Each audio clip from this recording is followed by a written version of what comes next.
Assalamualaikum warahmatullahi wabarakatuh. Alhamdulillahirabbil alamin. Wassalatu wassalamu ala asrafil mursalin wa ala alihi wa sahbihi ajma'in, amma ba'du. Qabaltuka biwasin qabul wa khatamtu ala famika bi fahmir rasul wa tutawwi'uni bi aisy ma'akul Allahu akbar. Segenap para alimil ulama, para asatidu asatidah, wabil khusus pimpinan Pondok Pesantren Darul Manatikah wa Dakwah wa Tahfidil Quran beserta keluarganya yang saya hormati. Tak lupa kepada dewan juri dan teman-teman seperjuangan yang saya cintai dan yang saya banggai. Tiada kata yang paling indah yang megah dari untayan syair para pujangga. Tiada senandung lagu yang lebih merdu melebihi tembang gadis yang sedang dilanda penyakit rindu. Tiada suara yang senang bersutra melebihi indah permata, menyulam jiwa sang jejaka yang dilanda penyakit asmara, menghibur di kala layu, menggemar di kala lara. Kecuali marilah sama-sama kita panjatkan puja dan puji syukur kehadirat Allah Subhanahu wa Ta'ala yang Maha Ghafur, yang nikmatnya tak terukur oleh para insinyur, oleh para direktur, apalagi sama tukang cukur. Makanya kita harus bersyukur agar tak termasuk orang yang kufur, yang kelak akan dipentur dalam kubur sampai badannya hancur lebur, laksana nasi menjadi bubur. Salawat bertangkaikan salam, semoga tetap tercerah limpahkan ke baginda alam, yakni Habibina Syafi'ina wa Maulana Muhammad sallallahu alaihi wasallam, serta keluarga dan para sahabatnya, juga kepada kita selaku umatnya. Mudah-mudahan kita semua mendapatkan syafaatul udma nanti di yaumil qiyamah. Amin ya Allah ya rabbal alamin. Hadirin ma'asyiral muslimin rahimakumullah. Pada kesempatan kali ini saya Al-Fakir akan menjelaskan tentang para wali. Apa yang dimaksud dengan wali? Wali menurut bahasa berarti wakil atau perwakilan. Sedangkan menurut istilah wali Allah ini adalah wakil dari keberadaan Allah Ta'ala di muka bumi ini setelah para nabi. Sebagai manusia yang diberi beberapa kelebihan ilmu untuk mengajarkan ajaran Islam kepada manusia, mengajak manusia kepada jalan yang benar, mengajak manusia kepada jalan yang lurus, serta membimbing dan membina manusia. Selain itu saudara-saudara, wali Allah juga dibekali beberapa karomah sebagai pembeda dari orang-orang biasa. Keberadaan wali Allah ini tentunya berbeda-beda sesuai dengan tugasnya masing-masing. Masyarakat Indonesia khususnya di Jawa mengenal Wali Songo sebagai para wali yang telah mengajarkan agama Islam pada masa-masa kerajaan. Saudara-saudara yang dirahmati Allah, dari beberapa waliullah terdapat beberapa wali yang memimpin seluruh para wali, yang tentunya mempunyai tugas yang sangat berat, yang mana tugas tersebut sudah pastinya tidak akan mampu jika dibebankan kepada manusia biasa, bahwa tugas tersebut adalah ada yang mempunyai sebagai paku bumi. Untuk apa saudara-saudara? Yaitu untuk menjaga keseimbangan hidup.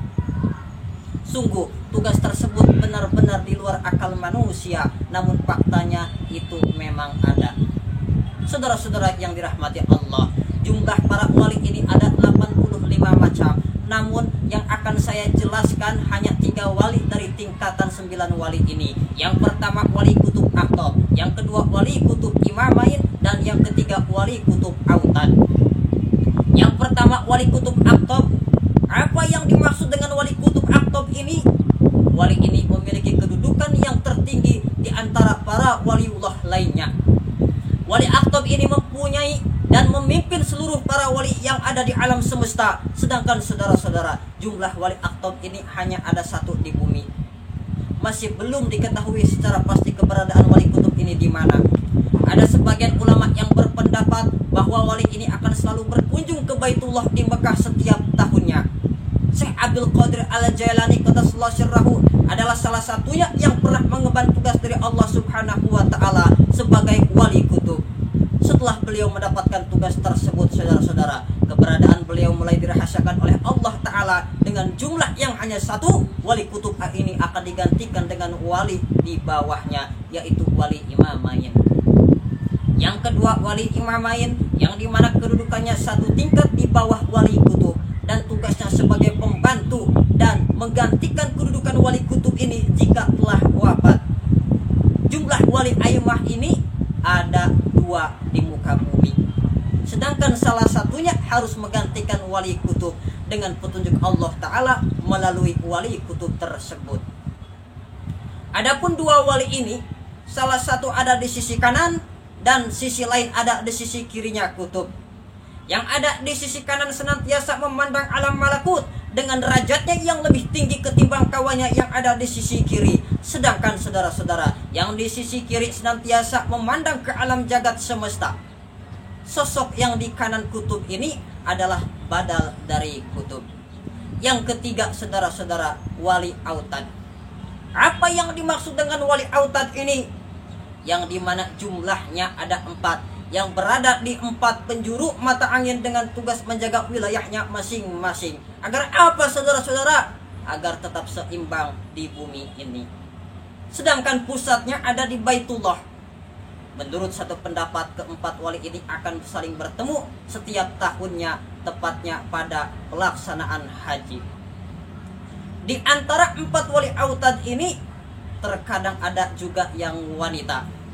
Dan keempat wali Allah tersebut masing-masing memiliki gelar. Yang pertama Abdul Hayy, yang kedua Abdul Alim, yang ketiga Abdul Qadir, dan yang keempat Abdul Murid.